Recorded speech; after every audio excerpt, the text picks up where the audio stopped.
Good morning. Thank you for joining us on NTV today. My name is Gladys Gachanja. It's May the 24th and definitely a beautiful day today. And remember, this is your one-stop shop for all matters current affairs, both within and without the country. And speaking of which, today we have various conversations, very important conversations, matters held. One of them is now that we're still in the month of May, we are still within the Mental Health Awareness Month, and we'll take time to actually delve into maternal mental health. My guests are already in studio to give us their experiences and what exactly it entails when we talk about maternal mental health.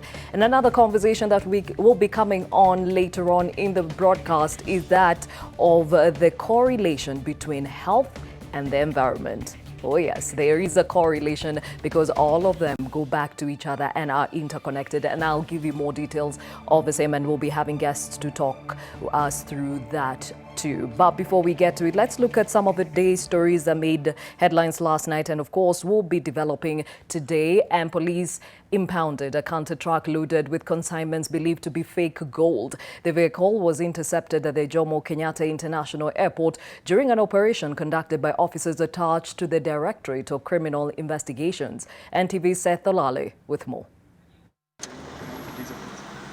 3:30 Thursday afternoon. This canter truck, whose registration number is KCH 527T, is seen arriving at the Directorate of Criminal Investigations headquarters under police escort. The truck is loaded with metallic boxes believed to contain fake gold. Our investigations have established that the truck was departing from the Jomo Kenyatta International Airport cargo section shortly after 2 a.m. The truck operator reportedly told security officers manning the gates that they were relocating office items elsewhere. However, detectives from the Serious Crimes Unit immediately pounced on the truck and detained it for up to 10 hours at the premises. It was then escorted under tight security to DCI headquarters, where the driver and the operator are being held. The head of Serious Crimes Unit at DCI confirmed to us that indeed the interception of the canter truck took place at JKIA, but that his officers are still establishing the exact source and content of the metallic boxes.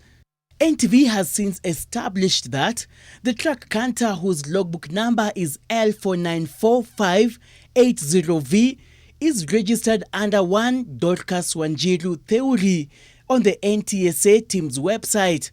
Dorcas has told NTV that she only learned about the incident after watching the story on TV, and that the said canter truck is usually located around the Donholm area for hire. The latest burst coming after reports that an influential fake gold syndicate that involves both Kenyans and foreigners operating illegally in the country has an office at the JKIA cargo section, used for duping gold buyers that their consignments are being held by the police and that they should pay extra money for bribing local authorities in order for the package to be released and exported to the intended source. Just a fortnight ago, detectives confiscated metallic boxes containing fake gold at Kaputei Gardens, Kileleshwa, Nairobi, and arrested 16 suspects, including Jared Otieno. The suspects, who were charged with conspiracy to defraud a national 300 million shillings by pretending that they could sell and deliver original gold, will hear their bail application ruling on Monday before an anti-corruption court. Police are also investigating a 400 million shillings fake gold scam executed by Kenyan fraudsters who conned a representative from the United Arab Emirates.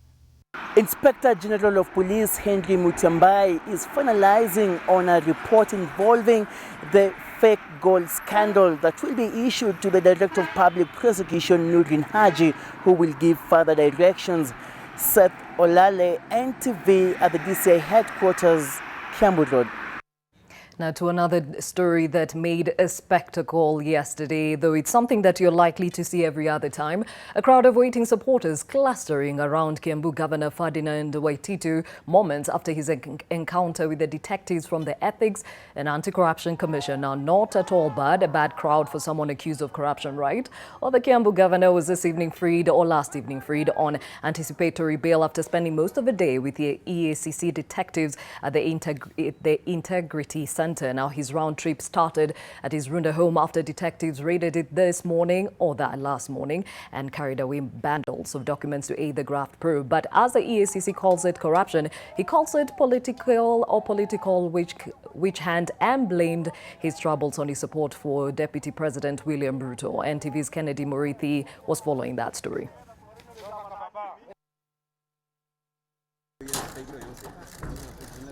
For the better part of Thursday morning, detectives from the Anti-Corruption Commission camped at the homes of Kiambu Governor Ferdinand Waititu as they sought evidence on cases the EACC is investigating.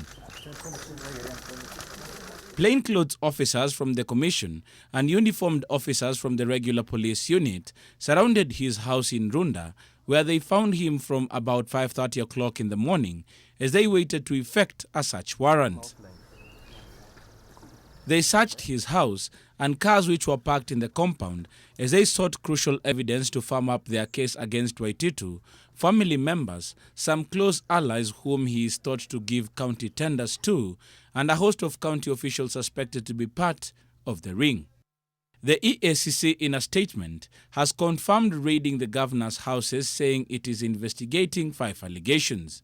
These are irregular award of tenders valued at 588 million shillings to companies associated with the Kiambu County Governor and members of his immediate family. EACC also says preliminary investigations show that contractors paid monies to senior county officials, their companies or relatives through proxies. The EACC is also investigating fraudulent acquisition of public funds, conflict of interest, and money laundering. EACC further confirms that during the searches, valuable evidence relevant to the investigations was recovered. Homes of his family members, directors of private companies and 10 senior employees of the county government were also ransacked. After 6 hours at his home, Waititu was driven from his Kiambu home to Nairobi at the EACC headquarters for further questioning.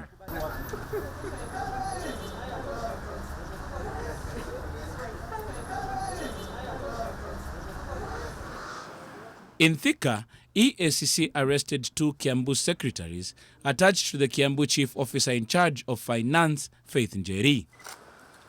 The 2 secretaries are to be questioned further. The EACC also carted away with about 20 files and records and 10 computers, as well as a huge safe from the Thika office of the Waititu administration. Wale ofisa ambao wamechukuliwa wawili hawana hatia. Ni ile tu ambayo wanaenda station kusign some documents in respect kwa mambo ya safe ambayo imechukuliwa. Waititu, however, claims his arrest is political. All my political opponents have been calling for my even sacking, thinking I can easily just be sacked. All those people who are in Kieleweke, they have been heard saying, and I have stated clearly that I am in Tanga myself. Sources at the EACC tell NTV that among the documents found include crucial contracts that will inform the EACC investigations. I'll come back on Tuesday. Ndio tuone vile wameona kwa zile documents zile walitoa kwa nyumba yangu na kwa ofisi. Governor Waititu was released together with his wife Faith Njeri Harrison. They got an anticipatory bail of 500,000 shillings each against their arrest. Kennedy Murithi, NTV. Now, NTV Features reporter Rose Wangui has won the prestigious Knight International Journalism Award for 2019. The award honors journalists who, despite difficult circumstances, produce pioneering news reports or innovations that make an impact on the lives of their countries or regions. NMG's top management has lauded the journalist for her work. The Nation Media Group fraternity coming together to celebrate one of their own who has once again put the media house on the global map of journalistic excellence. Scarred by surgeries. Rose Ongoi is one of two journalists from all over the world who have been named as this year's recipients of the prestigious Knight International Journalism Award, awarded by the International Center for Journalists. I am pleased, humbled and really honored to receive this prestigious award. It really came as a shock knowing the journalists who have won this award. The ICJ, in its decision to award Rose Ongoi the honors this year, cites her remarkable effort in telling people's stories with a strong, consistent voice and compassion that shows through her documentaries. Rosie has managed to put all those together, and that's why today we are here celebrating her as a Kenyan journalist who has won an international award. This one really is a big deal, and I think this is a great moment for us. It's a great moment for nation journalism, and I know it's a great moment for you too. But I can assure you, ranked amongst other African journalists, you've come out top, and we are very proud of you. Keep up the good work. Your stories are always inspirational, always a joy to watch. She has a unique talent, and we will nurture that talent and ensure that there are more NMG journalists who can win those international awards. Rose has indeed won accolades for her strong human interest stories that she has been producing for over 10 years.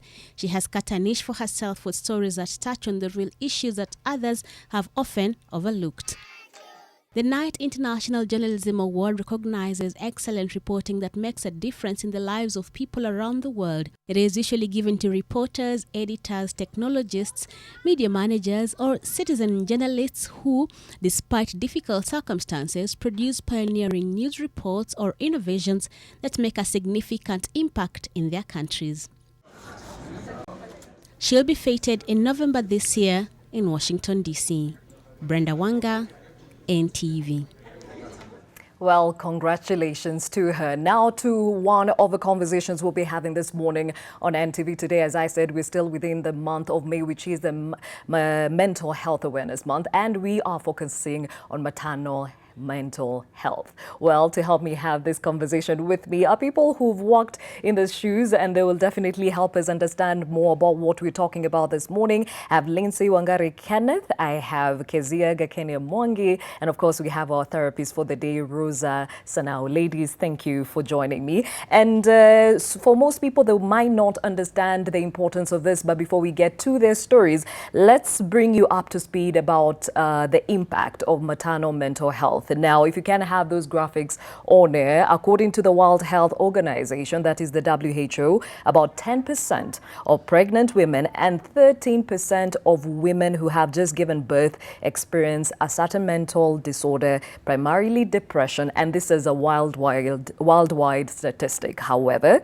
in developing countries, this is even higher at 15.6% during pregnancy and 19.8% after childbirth. Now, Daktari will be telling us why it looks that way for the developing countries. But something else to keep in mind, maternal mental health greatly affects the normal functioning of the affected mothers, and as a result, the children's growth and development may be negatively affected as well. And the mothers will be telling us some of the experiences concerning that. And even as we speak about it, recent figures show that 20% of mothers in developing countries actually experience clinical depression after childbirth, and suicide is a major cause of death among pregnant and postpartum women. A lot more detail on that coming your way. And of course, maternal mental disorders are treatable, but unfortunately, very few women get the help they deserve because most do not even know or even recognize maternal mental health. Hence why it is imperative that we have that conversation this morning. Ladies, I'll start with you, Lindsay. You went through postpartum depression 4 years ago after your first child? Yes. Okay, what was your experience? Somewhere between confusion and putting on a face. That my world was to everyone else. I was there happy, life of the party. Yeah. But when I'd go home, I faced another different world. Questioned myself as a mother. A lot of confusion. Got worse with my second child. That's when I actually realize that there's really something serious. Because at the beginning, I really didn't know what was going on. It's that my husband pointed out there's something very different about me. So what exactly did he pinpoint? The way I would react to either somebody handling my child, I was overprotective, or I would feel if they fell. Like when she first fell, ooh, that How old was she? She was 3.5 months. And I blamed myself for 3 days. I cried every night. I kept feeling that I'm not able to handle this gift. I kept asking God, you've given me a gift, but how am I supposed to handle this gift? Doesn't feel like a gift. And the way she screamed was... Oh dear. That was heart-wrenching. What were the circumstances surrounding her falling? She was just seated. She rolled like babies roll. Yeah, that time. It was normal, but for me it didn't look like it was normal. I had failed her. How would I allow for her to fall? So he noticed something was off with the way I reacted. And I didn't want him to even handle the child. I was like, no, she's my responsibility. I should know to protect her and care for her. And she's crying because of me. So that, a lot of guilt, questioning what type of a mother I am. That I can't protect her from a fall. She's getting hurt in my house, not because of somebody else or a house help. Exactly. Yeah. So those were some of the times. That was actually the first time my husband noticed something is off. Because I'm a very jovial person. And this time I would cry non-stop. He asked me, why are you crying? I have no idea why. Why are you asking me all these questions? Why are you expecting me to know what to do? Yes. And with motherhood, somehow everybody expects for you to know what to do with your child. Yeah. And you have no idea what you're doing. And we'll be getting into that even more, because in itself, it can cause you to have some mental disability. And let me get to the therapist. What she's describing, most often than not, sounds like a mother's first-time ordeal. The baby cries, you try to lull them, and you start crying too when they don't stop crying, you know? And you always feel like you need to do a bit more for you to be the perfect mother. But then again, just listening to her, what now differentiates normal, you know, cycle of things and what she found herself in? To be. Okay, thank you, Gladys. So what Lindsay is describing, ordinarily we would say that every new mom does get to experience a period of feeling low and a period of decreased moods, because pregnancy is regulated or is normalized by hormones. We have progesterone and estrogen. So immediately after childbirth, your hormones just plummet and just go down. And this sudden nosedive may cause your hormones to, may cause you to get mood swings, you feel low, you may be crying. And ordinarily, this is what we refer to as baby blues, and lasts about 10 days. But when a mom comes for the 6 weeks review and we are noticing that she's experiencing these symptoms of feeling low, irritable, unsure of yourself as a mother that have extended from 6 weeks lasting up to a year, then now we begin to look at, are you having postpartum depression? And there are those that now could go to postpartum anxiety. We have those who have obsessive compulsive disorder. And in rare cases, we do get those who have postpartum psychosis, which now we will say is an advanced stage of postpartum depression. Yes. Okay, back to you, Lindsay. You said they diagnosed you after the second baby. Yes. So after the first baby, when did you normalize, so to speak? I never really normalized, because I went through this phase of, I show the world I'm fine. I realized maternal mental health is not spoken about. Because yes, I'd reach out and people would go like, but that's normal. That's okay. And I'd feel, this is not normal. Because now I started experiencing suicidal thoughts. With the first child? Yes. confusion.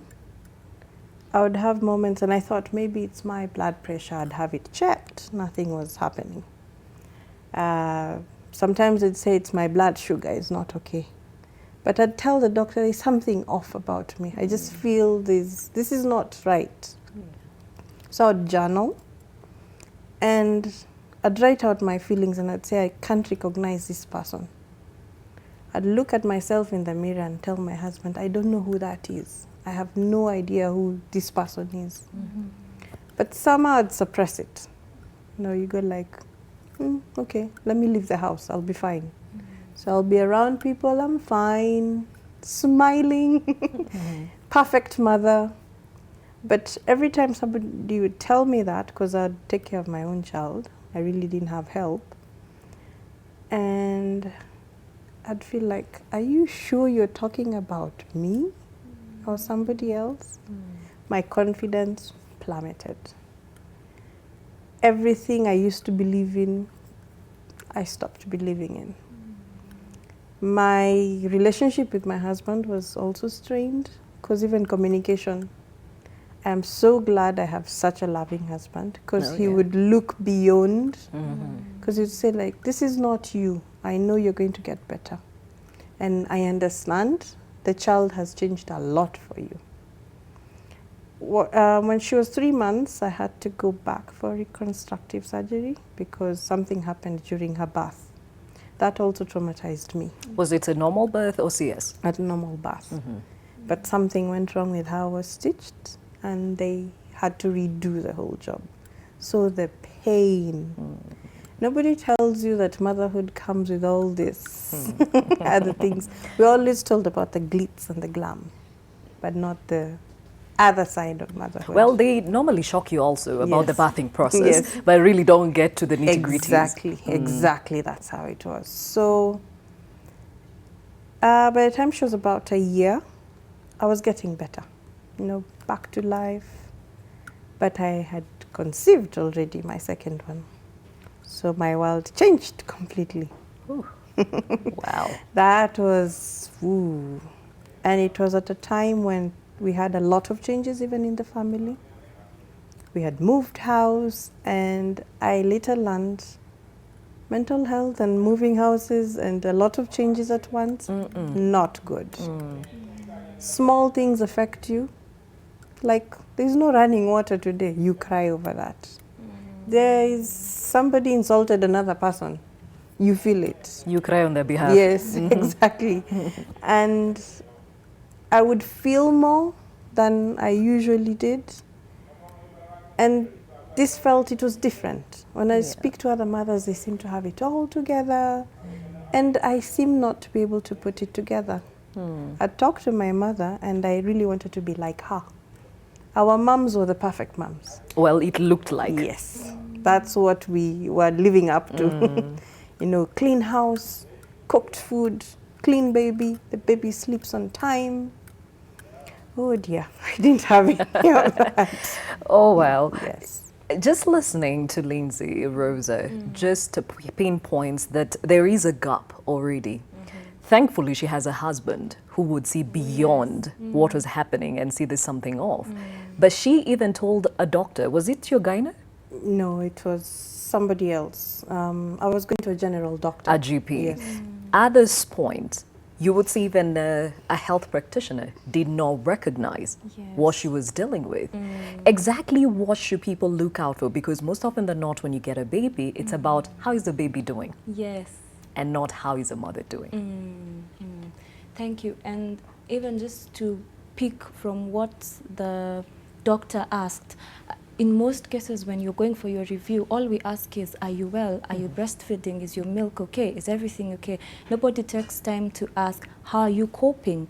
What are you feeling? So ideally, what we are looking for, we can say we are looking for your feelings, what to pick for, how am I feeling? So if I am experiencing intense sadness that is lasting for a period of over 2 weeks, if I am crying a lot, and if I am easily irritable, I am experiencing bouts of anger and rage. If my thoughts, because when we are picking, we are looking for behavior, we are looking for your thought pattern, and we are picking your feelings. So when we're looking at your thoughts, we are asking, what are you thinking towards yourself? How do you think of yourself as a mother? So for someone going through PPD or postpartum depression, they will be saying, I feel worthless. I feel that my baby is better off without me. I am a bad mom. I am not able to be a mother. We are looking at your behavior. How are you behaving towards even normal circumstances per se? When a glass breaks, how do you react? How is your behavior? So those are the things that we are picking. And what to look out for in thoughts, we are looking, does this person have thoughts of harming themselves or the baby?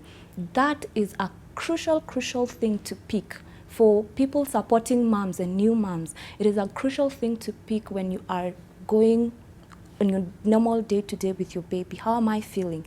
And also, do I feel that this baby is better off without me?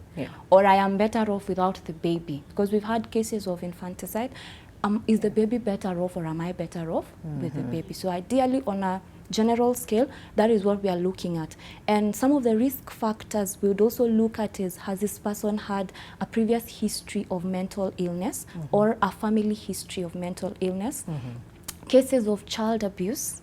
We are looking at childhood trauma. We are looking at stressful life events, in her case, moving houses, loss of a job, a stressful relationship, and even psychosocial factors. We're looking at how are your living conditions. Poverty is you were asking about the conditions that make it higher in developing countries. So those are the things that we are also picking. Other than just the mom physically, we are picking, how is your environment, how is your background, everything around you. Okay. Yes. Now, definitely that's a very intense process. Takes somebody who sees beyond just the usual. And you probably are listening to this conversation and thinking, oh my God, those are the same symptoms I've dealt with baby number 1, 2, and 3, or wherever you are at. And if you have any questions for any of our guests at NTV Kenya, at NTV, at Gladys_Gachanja, we shall be able to speak to you and, of course, answer some of your questions. To you, Cassia. Thank you very much. Your story is slightly different from Lindsay's. Tell us more. Well, I had a miscarriage. I've had 2 recurrent miscarriages within a span of 6 months. The first one was last year in July, and the last one was in January this year.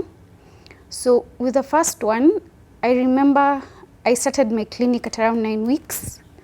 I went to Thika level 5 because with the first child that I have, I was doing my clinics there, and public hospitals normally give very good information. And considering that I had taken quite a while, my son was around 7 years last year, so I needed more information because they normally give classes. So when I went, I did some blood tests and all that, and there was something wrong with the tests. But we were in such a rush with my fiance, so we didn't realize what was going on. That was on a Thursday. Then come Monday, I woke up bleeding. So we went to the hospital. Apparently I had a UTI, which had not gotten treated. And then it later turned into PID, pelvic inflammatory disease.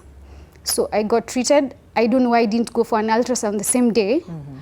But come Thursday the same week, I was bleeding quite heavily, and the ultrasound showed that there was nothing left, so they had to do an MVA on the same day.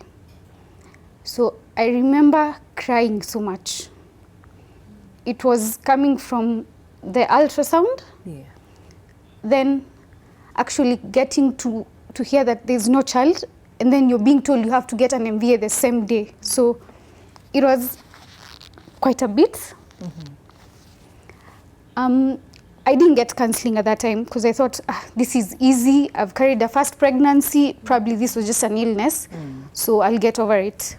So come November last year, after my dowry payment, I conceived again. And this time I was scared because I was thinking probably it will happen again and things like that. But the pregnancy was easy, so to speak. I didn't have a lot of problems. So around 12 weeks, I was going home to my mom's place and I saw some blood. Normally when you're pregnant, you normally feel like going to the toilet so many times. So before you leave and get to a job, you actually have to go to the washroom. Yeah. So I saw some dried blood and I was like, okay, this is serious. So I decided to go to hospital. When the doctor examined me, the doctor said that my cervix is still closed. So probably the baby is still there. But the baby was still very tiny. I was 12 weeks, but the baby was still very tiny because at 12 weeks you expect a little of a bulge and you can actually feel the stomach is a little bit hard.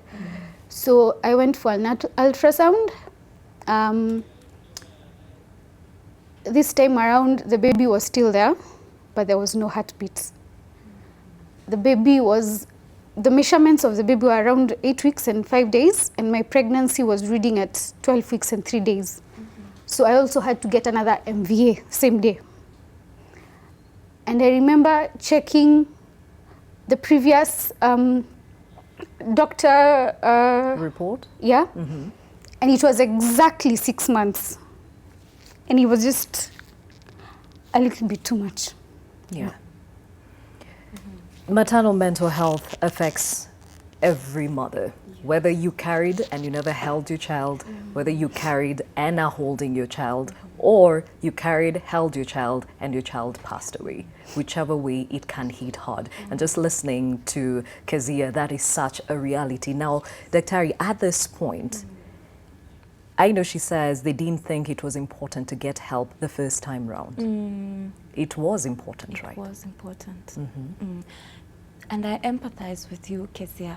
And looking at what happened the first time, sometimes the normal African setup is I will snap out of it. And the second time when she conceived, she says that there was this fear because every time you're thinking it could happen. And even just looking at moms who get to conceive after a loss, you're always counting weeks and looking at, it was 9 weeks. Once we are past the 9 weeks, oh my God, something could happen. And we're just sensitizing and insisting on getting help because not processing a loss doesn't mean that it goes away. When we are going on with life, and in her case, when we get to conceive again, these memories do come back. This unprocessed grief comes back, and it is impeding the progress of this current pregnancy because I haven't finished business, like we say, with something that I have not processed. So it is important to get help, and we encourage moms to get counseling even the moment you have learned you've conceived, because mental health is not being sick. It is a state of well-being that helps you achieve your potential and make meaning to your community and go on with your day-to-day life, functioning and being effective. So when we talk about mental health, we're not just saying for the moms who've lost or for moms who've held their babies. We are saying, as you go through your pregnancy, check your mental health. Be aware. Am I achieving my potential? Am I functioning? When I have lost a baby, I need to process. I need to finish this. I need to have wellness within me so I can move to another phase of my life. Okay, Cassia, at this point, definitely you had 2 losses to deal with. What about your symptoms told you it was time to seek help? I think the second time when it happened, I really can't tell, but I remember I had seen Still a Mom so many times on social media. So I decided, let me reach out, see if they'll actually do anything. Because I knew I'm normally very strong. Like I will keep things down and then one day I'll just explode. So I decided this time I really needed to get help because getting an MVA twice is horrifying to a point that I actually haven't even gone back for another checkup because I'm thinking of the doctor going back there again and it's just not interesting. So I reached out to them and they actually reached back at me and they were giving options for therapy, for group therapy and individual therapy. but then my schedule was a little bit tight. She just told me, you take time, just heal. After 1 month, you can come back to the office. So I go for the group therapy or individual sessions, but discuss our issues. At least you know you're not alone. Someone else has been through it. You can overcome. It's not easy, but it's one step at a time every single day. Yeah. Now for you, Lindsay, it took a while. First pregnancy, second pregnancy, and finally somebody could pinpoint what you were dealing with. When did you now move away from wearing the mask and actually letting the world in? When my second born was at 6 months, I had struggled with breastfeeding the second child. No milk. That was the hardest point. Because every time I went to hospital, they were like, you have breastfed before. What's wrong with you? Can you imagine a doctor asking you what's wrong with you? When she was 2 weeks, she was admitted because she was dehydrated. She was practically dying in my arms. This is because I thought I was breastfeeding. There was nothing. I didn't get much information then. That was my point of, what do I do, moms? How can I get enough milk? I was being fed every left, right, and center. My mom, my mother-in-law, my aunties, everybody, friends. Because they think, you know, you need to eat this. But I was gaining weight, but no milk. So we had to decide. So our child will be on formula. That comes with a lot of cost implications. And then now the guilt. I am not able to feed my child. That is so painful. She cries and I can do nothing if the bottle is not prepared. Sometimes the formula would run out. I have a young baby and I have a toddler. I can't leave the house. When she got to 6 months is when I was like, okay, I need to find some help. I got to see postpartum depression Kenya. They were calling out for moms who, and they had the signs, you know, and I was like, tick, tick, tick, tick. I have every one of these signs and more. So we were asked to join group therapy. Like, okay. First, I talked to my husband. I told him, I think this is the time I'm going to get help. Just before I had the courage to go for group therapy, you know, it's battling with, how do I tell my family? You know, mental health is like, people will think you're crazy. You know, before you share these things, talk to us. You know, we are your family. Usituaibishe. Exactly. So I had to go through that. I'm glad I have very supportive parents who are like, we will help you in whatever. We don't understand what's going on, but we will help in whatever way we can. But please alert us before. So I went for the first group therapy. Meeting like-minded moms was amazing. I felt I was not alone. Would speak out things that you normally don't speak. Especially when you talk about suicide.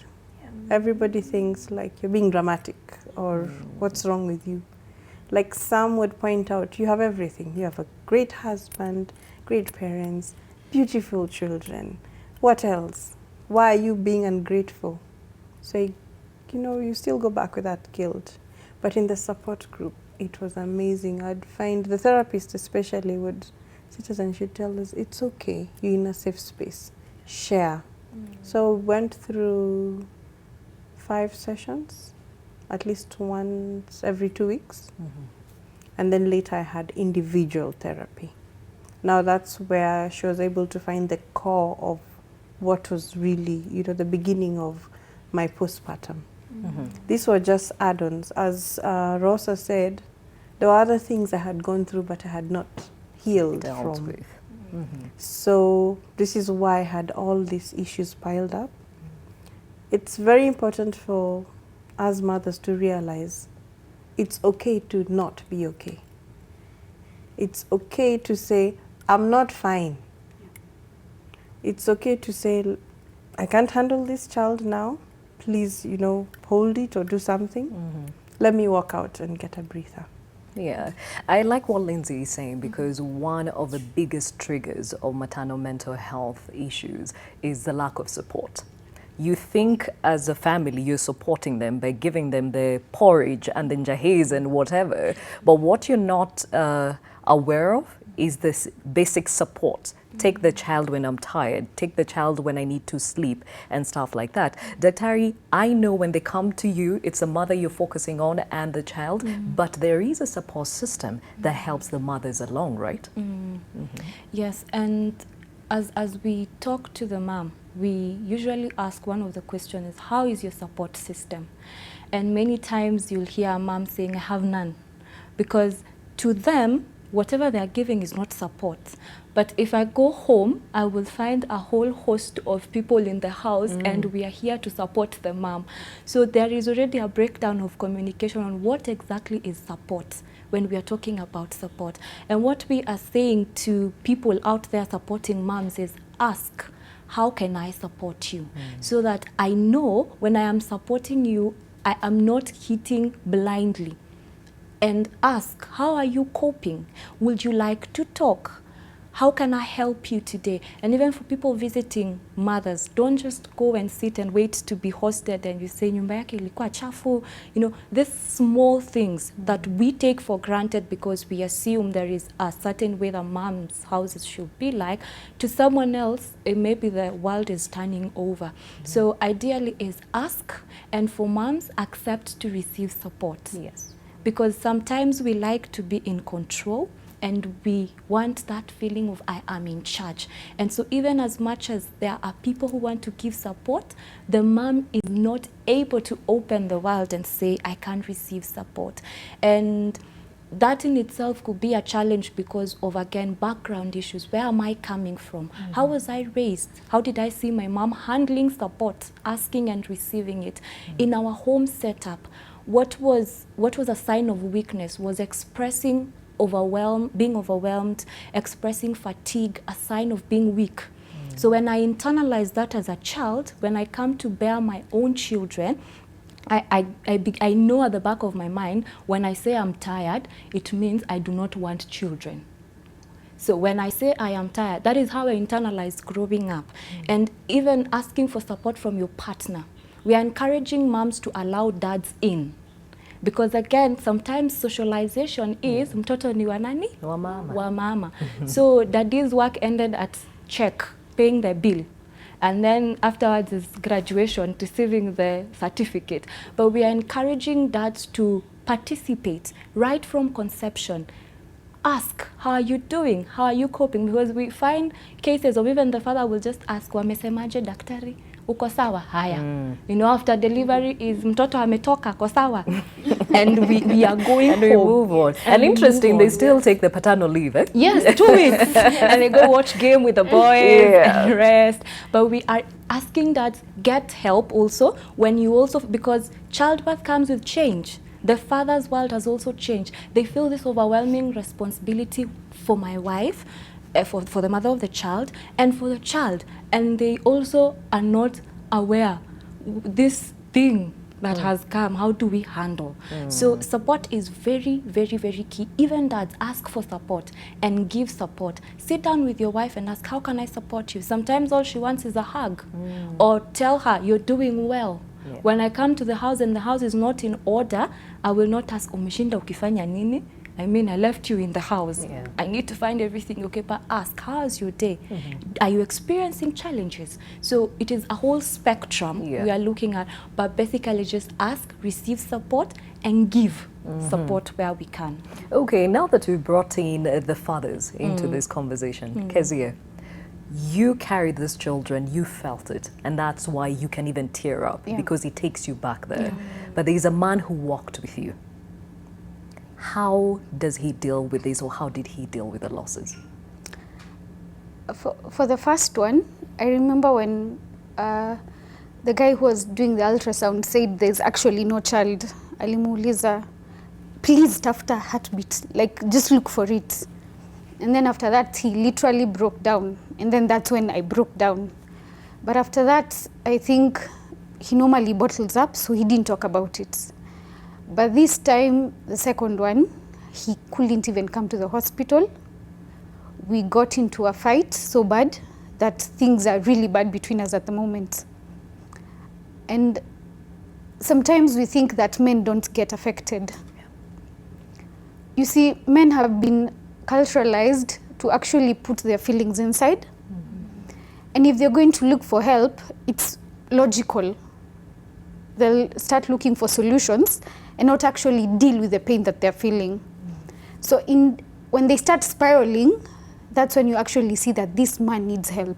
But men suffer as well. Probably not as much as the mother because we carry the child, and the repercussions are most on us because we are the ones who have to breastfeed, we are the ones who have to give birth. But then they also have to deal with us. They also deal with the fact that this woman was carrying my child. I was already bonding with this child. Probably I was thinking of a name. I was thinking of how I'll take this child out and things like that. But men also need help. Mine was not supportive this second time, I will not lie. And it was a little bit difficult, seeing as even my own parents didn't quite understand what was going on. But thankfully, I have friends who have stood with me.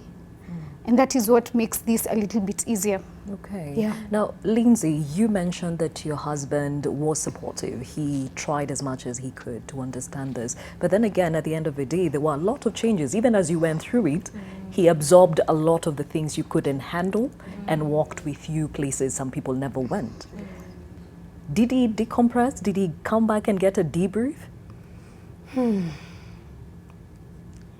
As she said, men are not culturalized to share. And he dropped me off at a support group.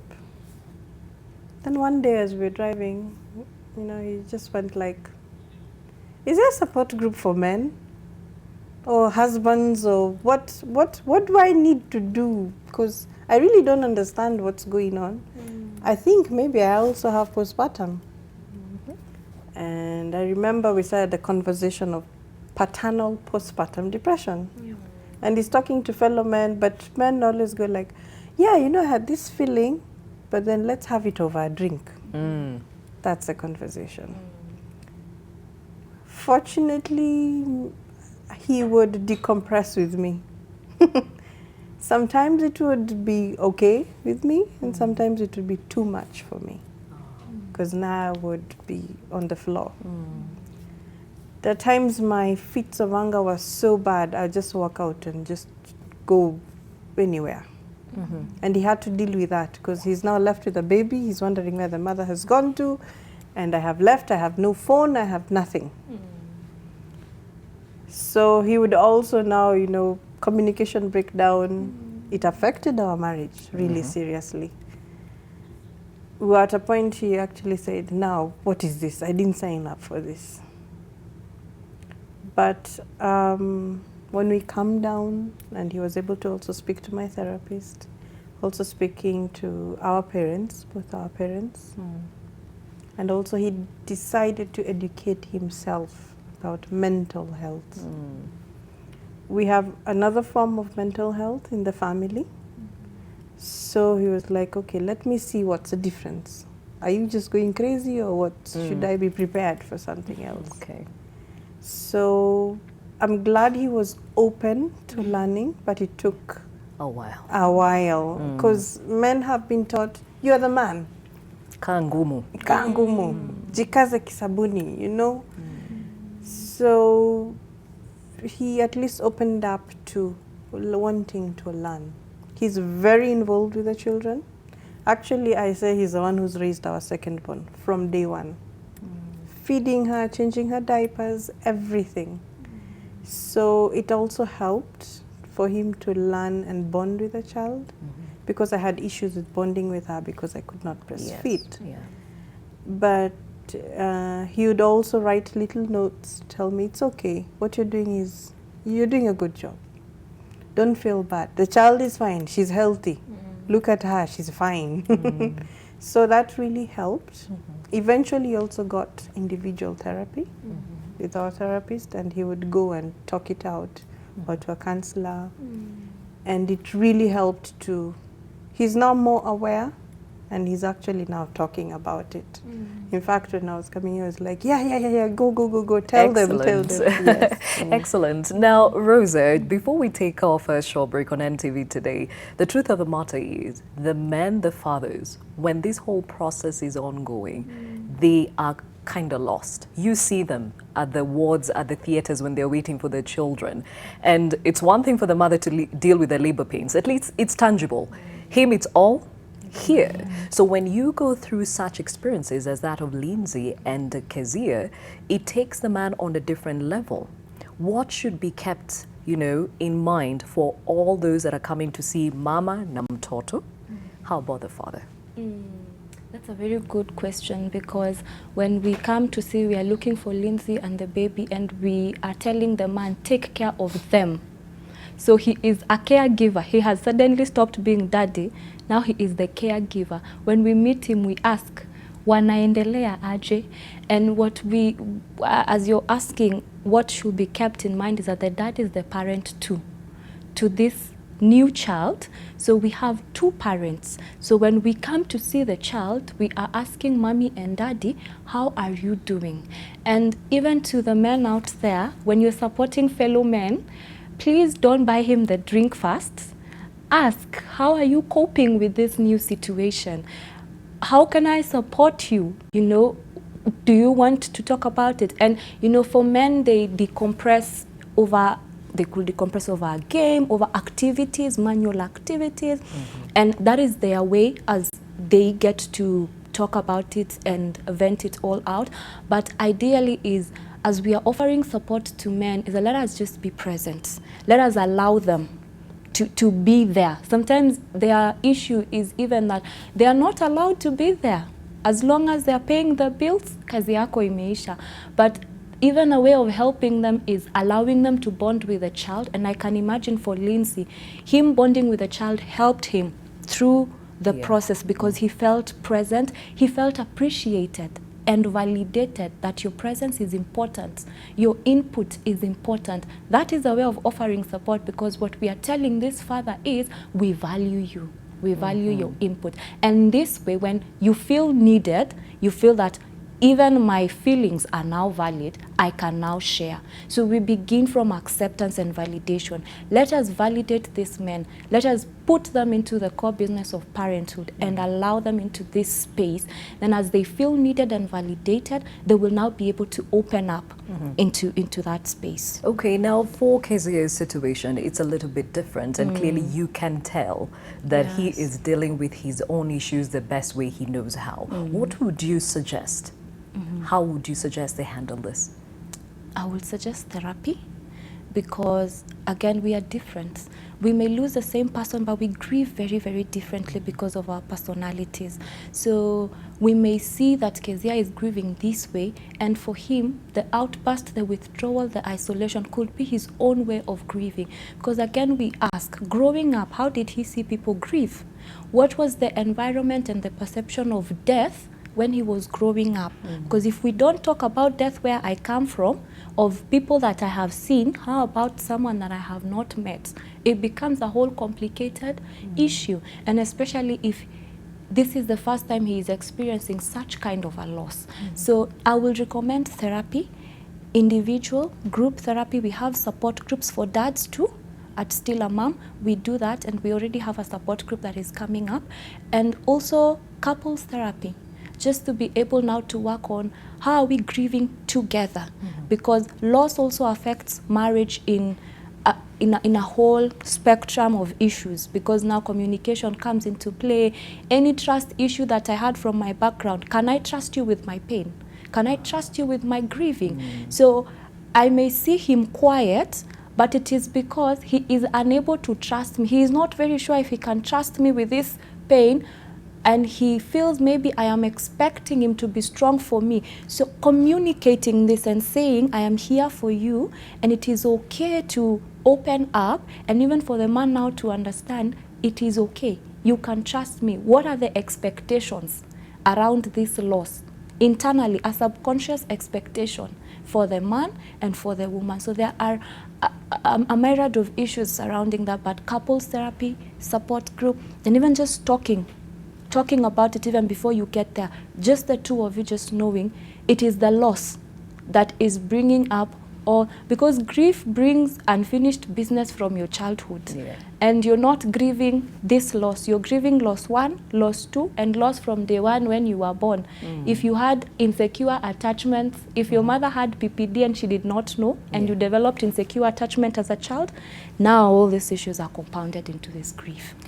Wow, we're talking about maternal mental health. And now as many as 1 in 5 women actually develop a certain form of mental health distress, and many do not even recognize. And I believe even as you listen to this conversation, some things are now starting to join dots. It's starting to look real to you, and so many questions coming through on Twitter, and we shall be addressing some of them right after this break.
Thank you for staying with NTV today. My name is Gladys Gachanja. Our conversation at this point, maternal mental health. Now, this is something that most people do not really recognize. Most often than not, described as normal motherhood. When you get that child, when you get pregnant, probably, unfortunately, miscarry or hold your child and one day they pass away. People do not understand that there are intricacies that you need to deal with. And some, as much as you deal with the bodily changes, there is a mental state that you also need to look into. And actually, there are various other triggers that come with being a mother or motherhood that we'll also be touching on.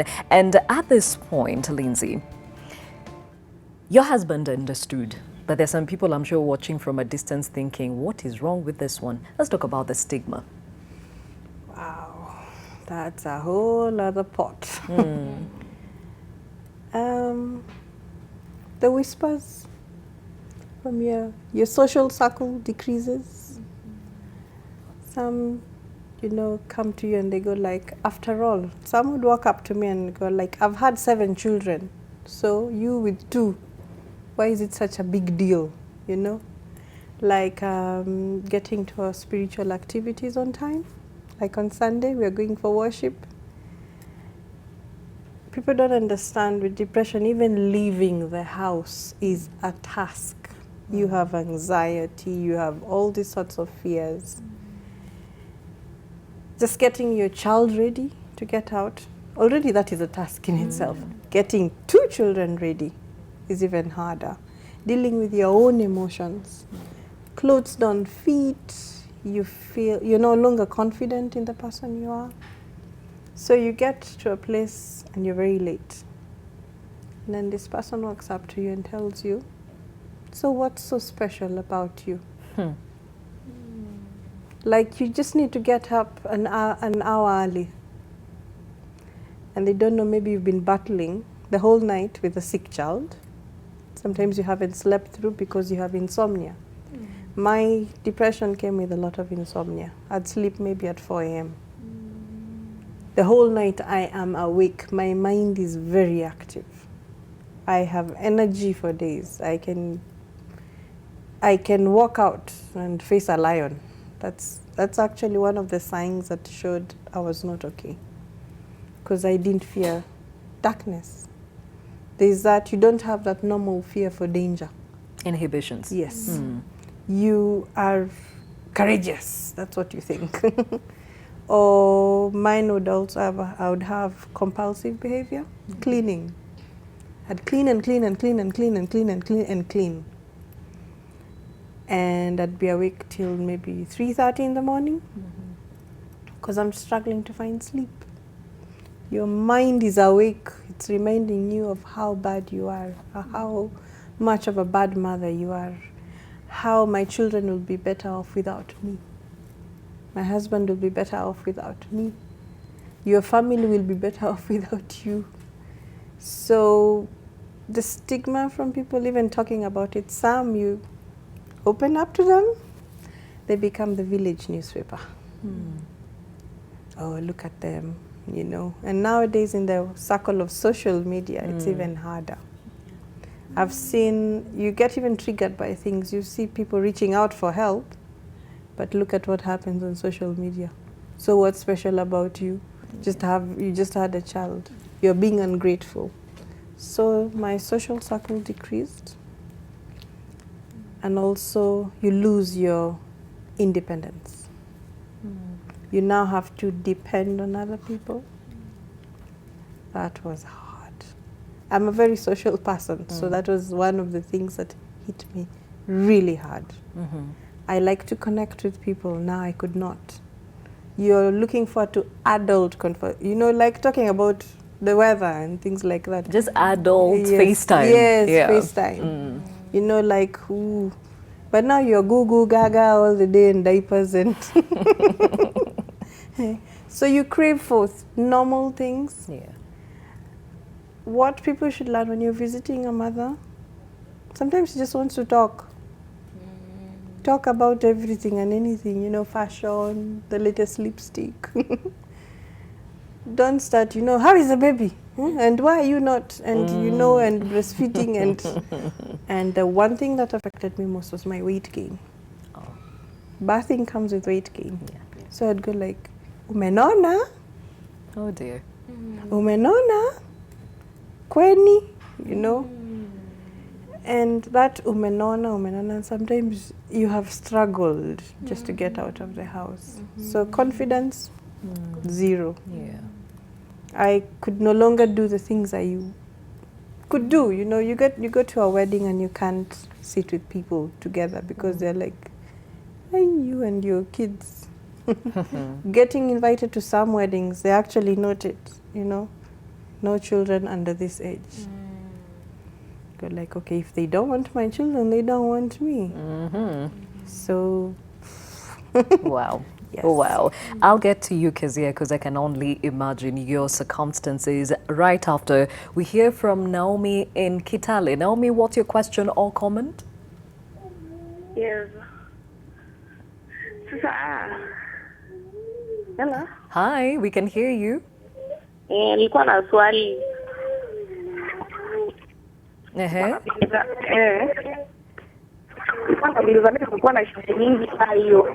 Hi, sasa tafadhali switch off your television so that we can understand each other. Okay, ulikuwa unasemaje? Nilikuwa nasema nimekuwa na shida nyingi pia, nimesikia naelewa, sielewi English sana, nachukua moja moja.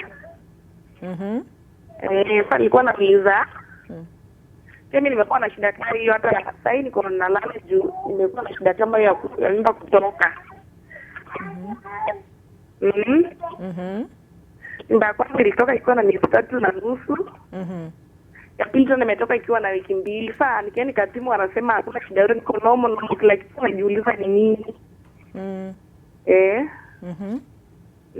Sasa swali yangu ilikuwa ni hiyo, pengine kama kuna usaidizi ama inaweza kuaje? Na unapiga kutoka Kitale, ulipata usaidizi ama umeongea na yeyote kukusaidia? Nilienda district hospital. Wakanifanyia scanning, wakaangalia, wakasema sina shida yoyote, but wakanipea tu dawa ya kuosha tumbo, lakini wao kuniambia nitafanya nini. Na walikupatia counseling? Au kunipatia counseling, niliandikia tu dawa, wakanipea dawa, wakaniambia nirudi nyumbani, sawa kunisaidia. Okay, asante Naomi kutoka Kitale. Now, Rosa, I think this is a question that falls on your laps. She says 2 miscarriages so far. Clearly, she's gone to the hospital. They take care of the physical, but they have not handled the mental. And what I hear her saying is, usaidizi uko wapi? You know, and it's more of, I'm feeling stuck. I've been left alone. No one is saying anything. When you tell me niko sawa and my niko sawa is seeing a child and conceiving, and your niko sawa is your uterus is clean, so go home, it creates that imbalance. And so I may not speak on the medical part, maybe I will just recommend her looking for a referral. But from the mental aspect, I'm just wondering, is she able to seek help in terms of counseling? Maybe I'm guessing a county hospital. Contact us. Denial. There is anger. There is a moment you're angry at everyone. It is a moment of, even God, why would, you're all powerful, and if you're as powerful as you say, you weren't able to help me keep my pregnancy. You're angry at yourself. There is this bargaining, the guilt, I'm blaming myself. What if I'm go for all the clinics? Could it be my fault? And there is depression where I just go into a moment of intense sadness. This world has no meaning because I was looking forward to this world of having a baby. And then there is acceptance. And these stages, they are like a cycle. They go back and forth. So I would highly recommend her seeking therapy, either support group online or just physical individual sessions. Okay, now the beauty of it is that most people now can reach or can use Facebook. What's your page on Facebook and how can they reach you? Still a Mom. Still a Mom on Facebook, on Twitter and Instagram. Okay. Yes. All right, Naomi, take that down and please reach out to them so that at least they walk with you even when you are in Kitale, and we wish you all the best. I'm told we have now Faith from Nyahururu. Faith, if you can hear us, your comment or question? Okay, how are you? Well, thank you, Faith. Yeah, okay. I've listened to the maternal health, maternal health, and I'm really, in a way, I'm really feeling for those ladies. It was PID. Yes, it was. Yeah, so my question is, this PID makes one not to get pregnant. Yeah, because in 2017 I had the same thing, and the PID is recurring each time. Now I'm on treatment on PID, so I don't know. Will it be the reason not to conceive anymore? Okay, we hear you, Faith from Nyahururu. Thank you for calling us, and I believe that is even a conversation for another day. Yes. But what did the doctors tell you, Cassia? Okay, for the first time, it was a UTI that turned into PID. But then with the treatment that I got, and I went back for further testing, the doctor said that it had actually cleared up and I was ready to go. But he had recommended that I wait for 6 months first before conceiving again. But you know, once the first baby is gone, you're like, I want to get another one, I want to get another one. So it happened, I got the second one, but I don't think it was a PID. I'd be honest saying that I haven't actually gone to get tested again because of the entire trauma of having another MVA. But I'm scheduled to go back soon. But so far so good. The medication and the reviews that I have that I had gone to after the second miscarriage, the doctors assured me that I was well. I was just to go back for further testing and just general checkup. Okay. Yeah. All right. And still on you, Cassia, we were talking about stigma that comes with the loss of a child. Yeah. I mean, many will not understand the first one, the second one. People start wondering, na ni nini mbaya na wewe? Yeah. What did you face? For me, not many people knew. I actually kept it a secret. I wasn't living at home with my parents, so very few people knew that I was pregnant. I told specific people that I am pregnant. And the specific people I told, thankfully, have not stigmatized me. They have been there with me, especially for this second one. One of my friends stayed with me in the hospital until about 30 minutes when I was going in for the procedure, because I was having the procedure at around midnight. So she stayed with me in the hospital with her child, letting me vent, talk, just do whatever I want to do. But then I remember one of my aunts called my sister-in-law, and she was like, kwani nini mbaya na Kezia? Mbaya kwanza ya pili, what's wrong? We didn't think that I would come to find out. But then I came and found out later. This particular aunt of mine also happened to be my boss. So when I actually found that out, I was like, I cannot even work with you. And the fact that I was working in a dialysis center, like going back to hospital, the memories and everything, it was just a no for me. But stigma-wise, I think that was the only thing that I faced, and it was really difficult. So I can imagine for Lindsay when people are asking you, ni nini mbaya na wewe? Because people think that unajifanya, like unajiona we ni special sana, what's wrong with you? And it's actually a problem. And when people think of mental health, they think you're going crazy. The next thing, utaanza kuvaa makaratasi. You'll walk out in public like a mad person. Talking to yourself? Yes. But they don't get that you're just not in the right headspace, if I am to call it that. Because getting out of bed is a struggle in the morning. Going to meet people is a struggle. Like actually sitting and talking with people is like, I want to talk, but you all are just boring, I can't deal with you. So you just,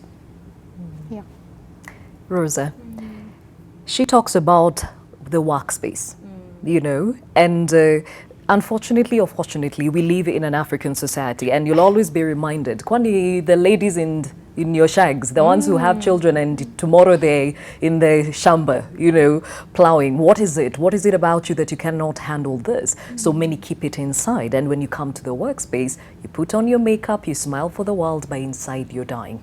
What should be put in place to support these women? Care. Just being sensitive. Ask again. Ask, how can we support you? And even for the workplace, allow these moms to take a rest. That's why we call ourselves still a mom, because we are recognizing that you are still a mother. So we are asking workplaces that because this is still a mother, please accord them the maternity leave that they would have gotten had they carried their baby to full term. Because for most cases, you see even someone expected to go back to work 1 to 2 weeks after, or just told take 3 days sick leave and go back to work. And this was a whole change because pregnancy in itself comes with its own issues, and then couple this pregnancy with now pregnancy loss. So workplaces could be a bit more sensitive to these people, and also depending on the type of work, giving them lighter duties, for example, allowing them just space to vent, and even having counselors on site at the workplace to have an in-house therapist. And when the boss or the HR is seeing that this person's effectiveness is not up to par, allow them to seek therapy. Insurance companies also cover therapy so that it is more accessible, because therapy is expensive, but we are not saying that because it is expensive we do not seek it. So all these issues into one. Okay. For Lindsay, her children are here. She still went through PPD, so in a workspace, she'll get her maternity leave and then come back to work. But she cannot function because of the PPD. What should be put in place? Again, in-house therapists, support, asking this mom, how can we support you? Because sometimes what the mom may need is, can I get off work an hour earlier so that I'm able to have my me time and be able to attend to my children? Having daycare centers at the workplace that I'm able to bring my children to work. I have that peace of mind knowing that my children are well taken care of, because dealing with mental health, because you're thinking, I feel guilty as a mother, I have left my children to go to work. So especially for people who are stay-at-home moms may feel like you're not a responsible mother. Why can't you sacrifice for your children?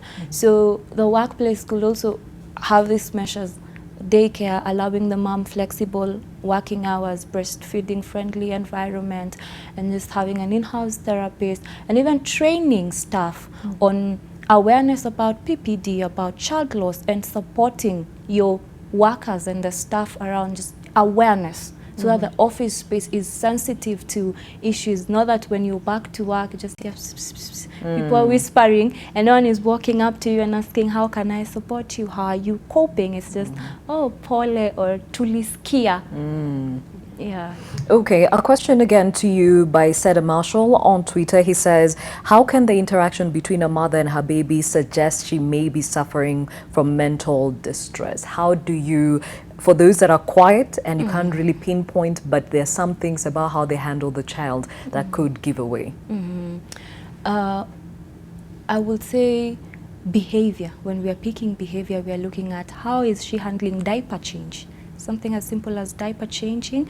Is it hurried and does it cause her agitation? Some will just feel like, just want to get over and done with and just throw the baby there. And how is this mother feeling concerning this baby? And contact, eye contact. Is this mother having skin-to-skin touch with the baby? Do they play with the baby? Are they allowing themselves to be in that space with the baby? Or is it a responsibility, a duty I need to finish and get away from? So avoidance of the baby. And approaching the mothering environment, or when she has to take care of the baby, it's a whole overwhelming thing that, you know, for a typical case, it will be overwhelming, but I can muster the energy to do it. But for someone going through PPT, it is overwhelming to a point that I feel like this baby, I'm better off without this baby. So if I just smother this baby, so you may see the tendencies to just want to do away with the baby or take myself out of this space. And even for quiet people, what to pick is this person out of their normal and typical behavior?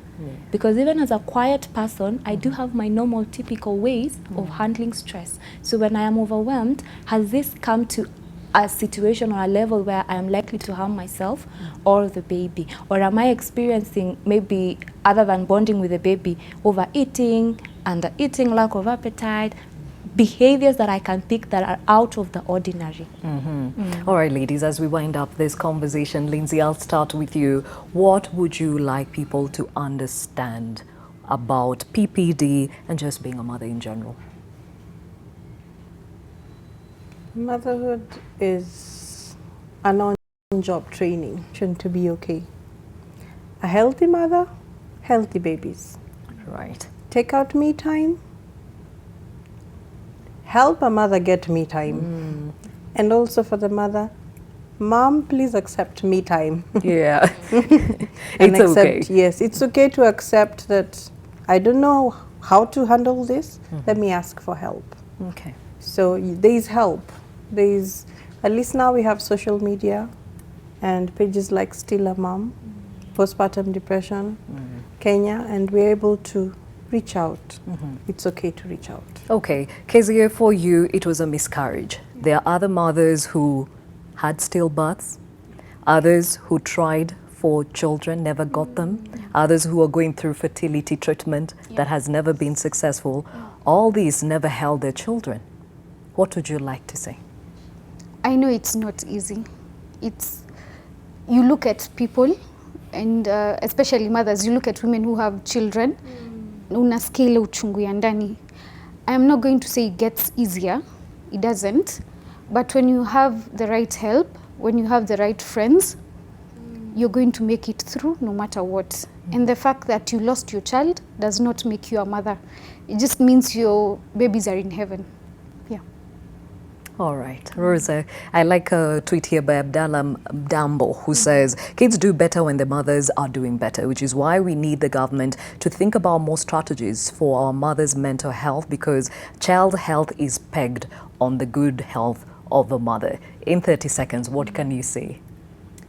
A healthy mother, a healthy baby, and as an adult, your view of the world is pegged on your mother. Because when you're a child, your world is your mother. So we want healthy mothers so that these worlds to small babies are full of trust, because children are developing secure attachment and trust. They can trust the world to be a good place because of a healthy mother. Ladies, I thank you. That was Rosa Sanao. She is a therapist. Next to her, Kezia Gakenya Mwange and Lindsay Wangari Kenneth. Ladies, thank you so much for being candid and open about this. I'm sure very many people have walked away with very vital lessons, and also a lot of light bulbs for mothers out there who thought it was okay, but now you're in a good space knowing that there are others who walk in your shoes. Again, thank you for that conversation. And now we shift gears to our other conversation about the correlation between health and the environment. But before we get to it, I'm told my colleague, that is Accused Mosame, is in Kakamega, where he's covering the swearing in of a task force set up by the governor to investigate issues about Mumias sugar. Zacchaeus? Thank you, Gladys. Like you said, we are coming to you live from Kakamega County, here in Kakamega County, whereby the task force that was chosen by the governor of Kakamega, Wycliffe Ambetsa Oparanya, to oversee and have a plan to, revive the struggling Mia Sugar Company is being sworn in now. And just maybe to get this, the exercise is being led by the county attorney. This is a committee that comprises of 12 members. Already 3 members have already been sworn in, and they're expected to swing into action as soon as they're in office. This is a committee that comprises of very many different people. We have the MCAs, we have the county attorney, we have the chair of this committee, who is the CEC for trade in this county, Cassia. And therefore, just to have a gist of this, let's just listen in.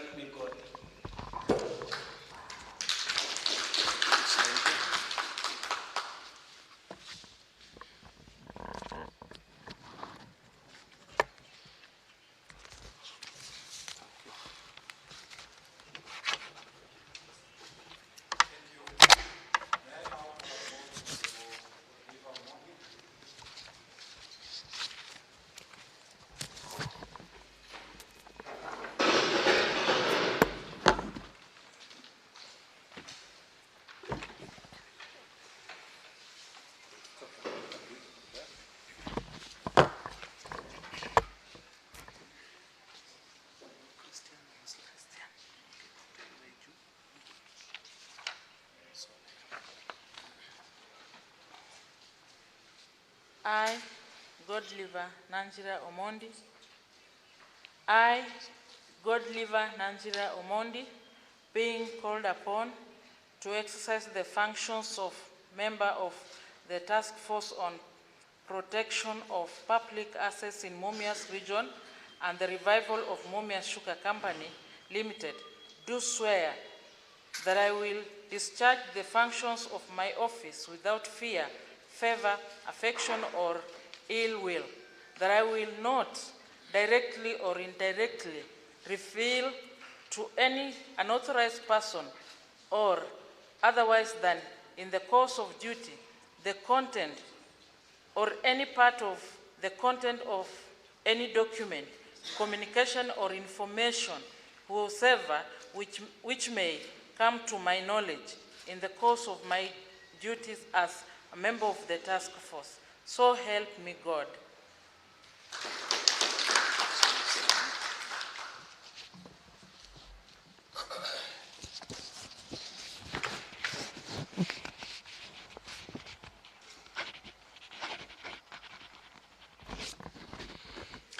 All right, Gladys, that is it, and the ceremony is expected to take some minutes here.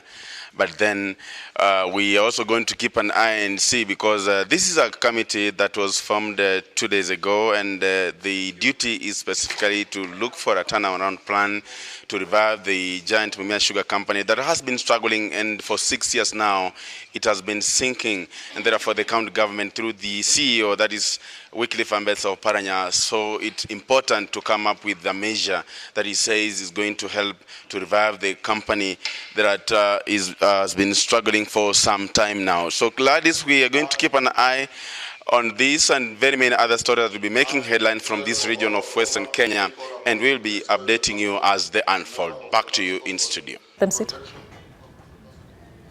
Thank you, Zacchaeus Musame, coming to us from Kakamega. Of course, that is a task force that was put together by Governor Oparanya to look into the issues of Mumias Sugar and ensure that it is revived, it is being sworn in, and of course, many are waiting to see the fruits of the same. Now, as you know, NTV is back on the road, and this time round, we are in county number 33. We're talking about Narok County. My colleagues, Olive Barrows and Victor Kiprop, are already on the road. They now join us with the latest. Good morning, Gladys, and my Furahi Day has gotten off to a fantastic start. As you said, we're heading to Narok County, county number 33.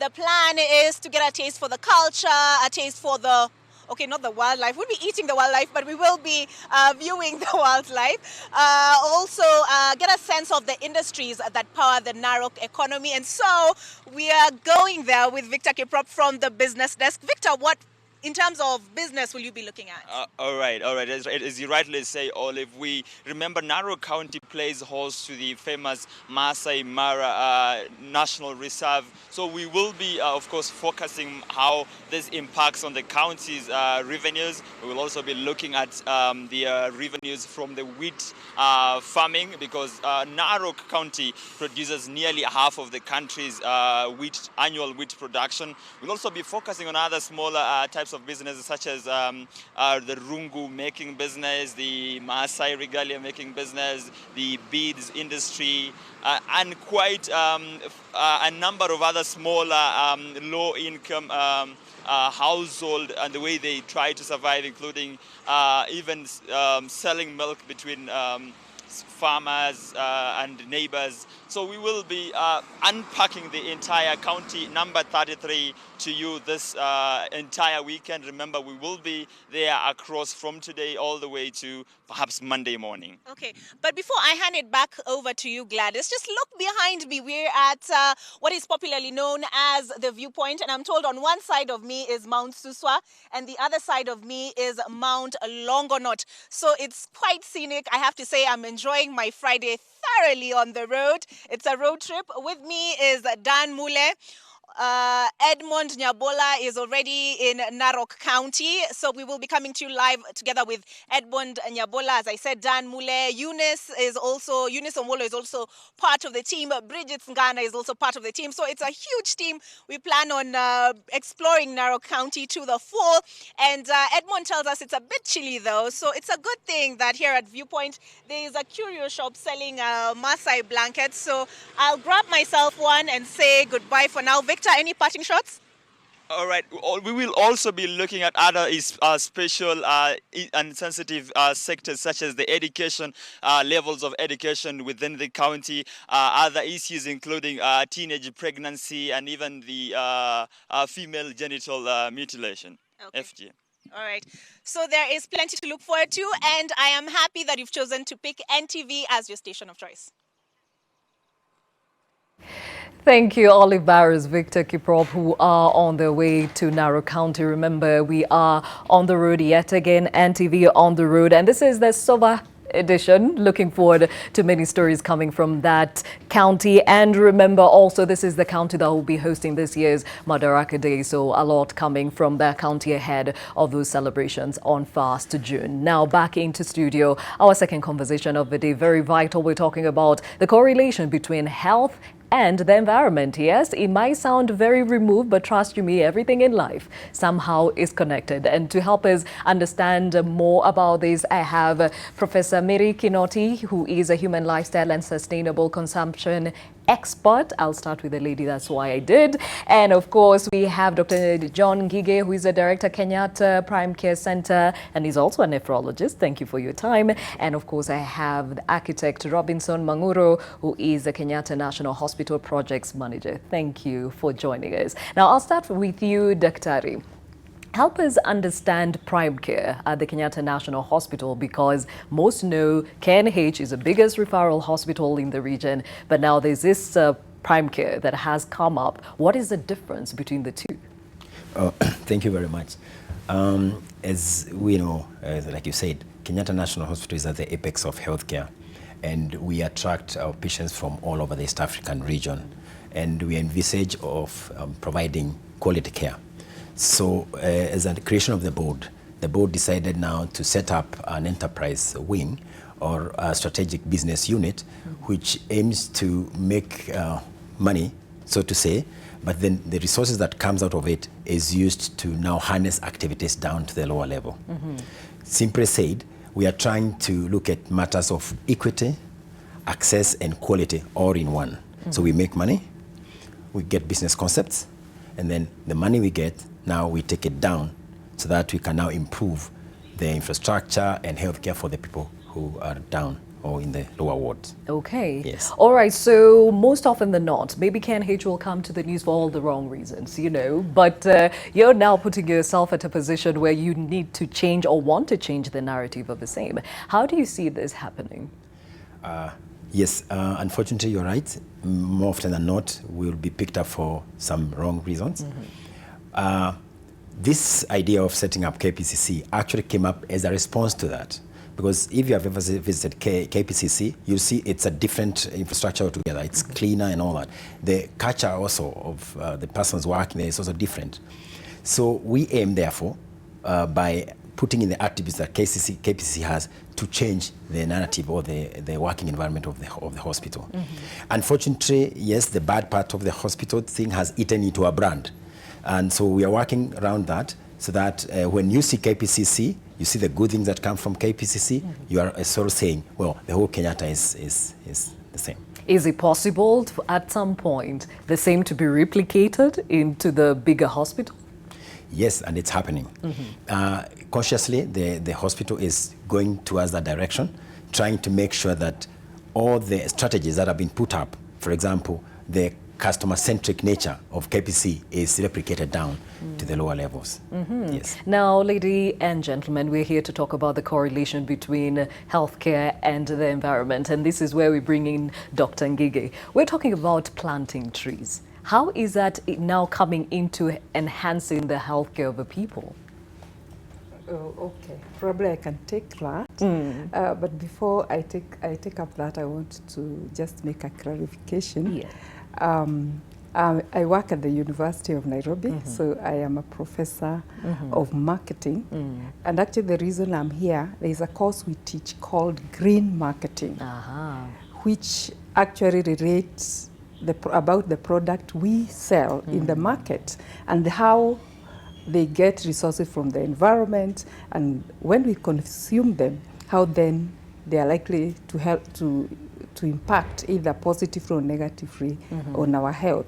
So having said that, what is the correlation between the environment and the health? So when the environment is not good, for instance, when there is a lot of air pollution, it is natural that we are human beings, and the way we are wired, we were wired to breathe clean air. So once the environment is not clean, then of course, Dr. here will tell you, will visit his clinic because of other various ailments, especially breathing-related ailments. So I would say there's a lot of correlation between the environment and health. When the environment is clean, then you have a healthy nation. When the environment is not clean, then you have an unhealthy nation. And of course, we'll be visiting Daktari a lot of time. That would be my take as far as that is concerned. All right. Yes. Now, I'll cross over to the architect. I think you're the one who is now behind this project. And we're talking about planting over 5,000 trees. I mean, how does now that and come together? Okay. Maybe first of all, just to amplify what Professor has said, the correlation between health and the environment is very important to us as a hospital. And seeing that we are at the point where we not only doing the curative aspect of health, we're also dealing with the preventive aspect. And when you talk about the preventive aspect, that's where now we want to ensure that we educate the people and we show them that you can change your environment to make a better place. And now, coming down to Kenyatta Hospital, we have already acquired 1,500 trees as part of the KPCC project, and we are looking to have other partners coming in so that we can plant trees across the hospital so that we create a green environment that is clean for our patients who come in, so that they come into an environment that is promoting their health as opposed to causing and making the disease. So we're talking about 1,500 trees within the compound of KNH? Yes. Okay. And the 5,000, will they be outside the compound, or how does this work? Because that will be like a forest within KNH. Daktari. I'm really wishing it could be a forest. Okay. I'm wishing that this could be the days where before, like 5-10 years ago, you could, if you remember, Kenyatta National Hospital area was heavily populated with trees. Now people have cut all that. Yes, it will be like so. Of course, we shall not eat up into the spaces where we work, but it will be spaced and it will be a nice place to be in. The environment, the weather, the climate will be nice. Okay. We are trying to create a microclimate within Kenyatta National Hospital. All right. Yes. Now, that conversation on the correlation between health and environment continues. We now cross over to Taita Taveta, where my colleague Bill Otieno is joining us with ways of curbing environmental pollution. And he actually has two guests who will be explaining effects of land degradation in that part of the country. Billy? Oh, well, thank you very much, Gladys Gachanja.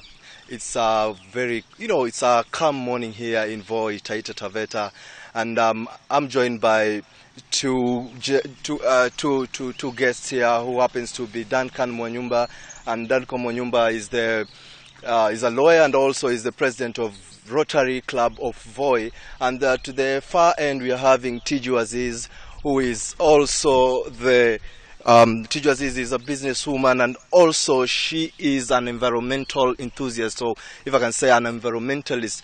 Today we'll be talking about the issue of environmental degradation, and we do understand that the government 2 years ago did ban the plastic bags, the use of plastic bag, in an effort to show that they're really fighting this war, and we do understand now our environment at some point has been harmful to our health, and these guests today are going to speak to us about. Now, Mwanyumba, what do you think is the problem when it comes to polluting environment?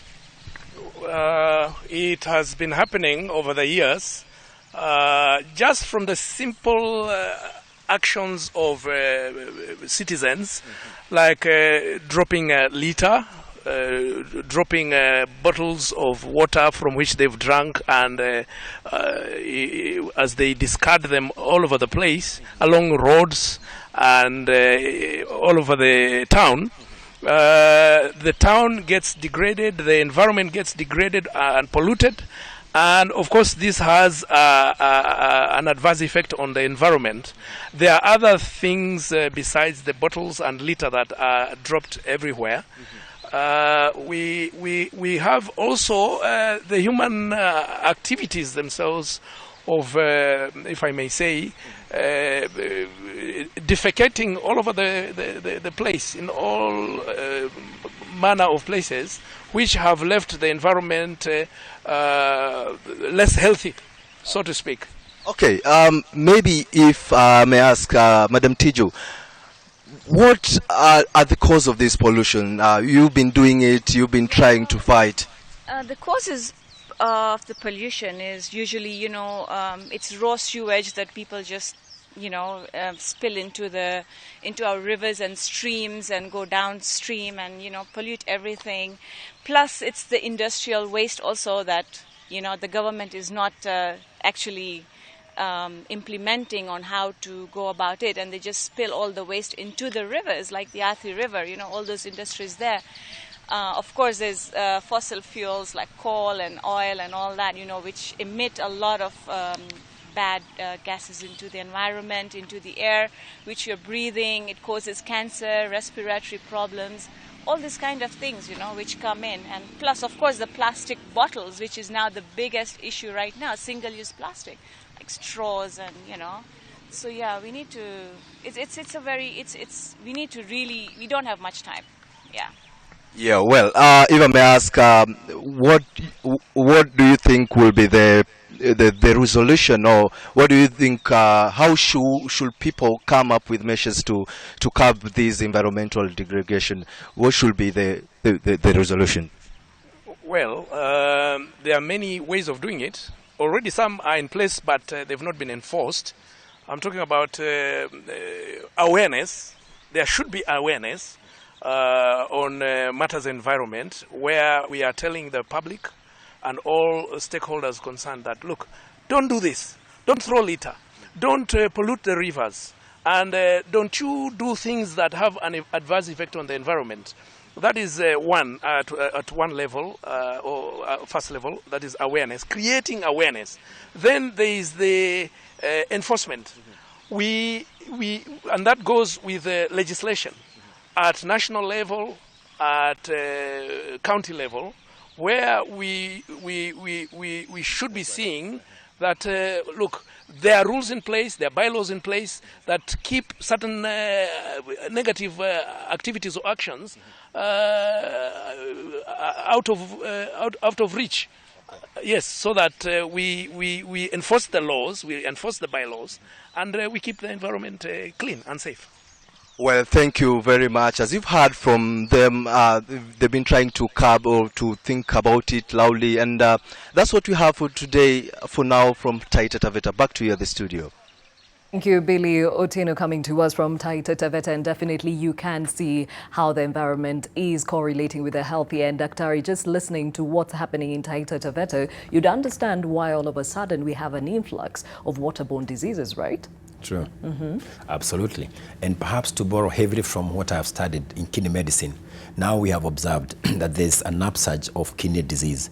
And data elsewhere has come to confirm that there's a strong relationship between the way we handle the environment and kidney disease. In the Central Americas, India and Sri Lanka, they have observed a group of people who have now kidney disease that we never knew. Now they are thinking that this relates to how they have been treating their sugar canes and all that. I'm not very sure whether we may not observe such patterns in future.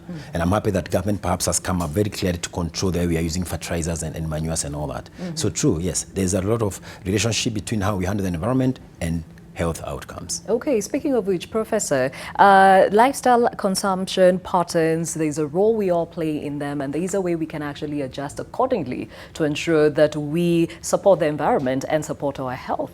Yeah? How would you suggest this, and what can be followed on a personal part?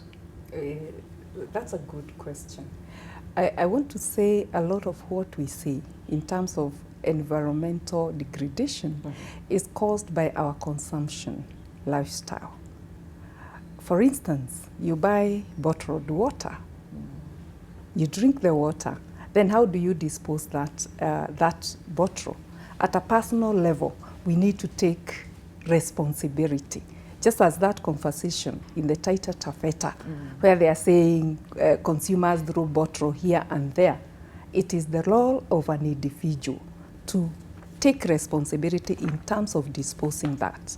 Because once we don't dispose that properly, it goes into our waters, it goes into our environment. And of course, as we had said earlier, it will affect our health. And you know, when you talk about an healthy nation, it's not a productive nation. So you find a lot of us going to hospital, and yet one of the reasons why we are going there is because we are not responsible in terms of the way we consume the product and in terms of the way we dispose them. Another way we can be responsible as consumers, can we recycle the product we use? You know, as the middle class continue rising, I'll tell you, there is a disease we are suffering from, consumption. Yeah, we consume everything. We buy things which we do not use, and then when we don't use them, we don't even know how to dispose them. So I would advise, as consumers, as we consume product, can we recycle those that are recyclable? What that means, we are actually preserving the physical environment. Let me talk about, let's say, home furnishing. Sometimes we change furniture for the sake of changing it. And you know, for that furniture to be made, we need to cut trees. Mostly we cut, our furniture comes from the trees. That's why there is a correlation between what they are doing. So we need to be responsible consumers. You need to evaluate yourself. If I want to change my consumption, if I want to change my furniture, do I really need to do that? Because the more we consume, the more we deplete the environment. And of course, we are not actually going back to the environment. If it's like planting more tree in time, within the same rate, we are consuming. So I'm very happy about the planting tree initiative, because each one of us, whether you are an organization, you need to take an action. This is an action that will go a long way in healing our environment, which we as consumers, can we change our consumption lifestyle? Can we be more friendly to the environment? Can we treat the environment well? Because if we don't treat it well, Wangari Maathai said, our own Wangari Maathai said, nature is very unforgiving. We all depend as consumers from the environment. Very well said. And it's interesting, we all thought it was just about the rain, but now it has come to affect our health directly, hence why this initiative is important. So we touched on 1,500 trees being within the KNH. How do you expect this to not only take root in KNH, but also go further? Robinson? One of the things that you notice as a hospital is that we receive patients from all over the country and actually across the East African region. So the influence that we will have on them. And like they said, sociologists and architectural professionals within the health sector, and led by one Aaron Antonovsky, talked about the aspect of salutogenesis, which simply talks about the health promoting factors within, which are not necessarily related to the medical aspect. And one of them is the aspect of the environment that the patients come to. For example, if a patient comes in and they have their waiting area in a green space, they are able to take time out as they're waiting to be attended to in a green natural environment. Study shows that this actually promotes their recovery. Even in the wards, when you have interaction with nature. So that in itself will be a message that will be passed on not only to the few people who are within Kenyatta, but the fact that Kenyatta being a natural referral hospital and it has this wider outreach we can be able to impact all these other people. And the wider impact, of course, is the fact that hospitals, being an area of influence where everyone comes in, is the first place that we need to start and ensure that we promote this kind of environment. Now, Dr. Ngige, clearly this is something that KNH has taken up as its baby, but it's something that needs to be replicated across the country, and that's why Robinson is saying the patients themselves will be like your, drivers of a message. But it will be prudent to also probably get in touch with other hospitals and other like minds to be able to get this further, right? Yes. Towards that end, and with this initiative, we are looking at our friends, our corporate friends, like the banks that are there in the hospital. We are looking at the schools around there. We are looking at the hospitals. We are reaching towards them. We are going to involve them in this. And once it succeeds, because for sure it will, then we'll move and excite other hospitals to do the same.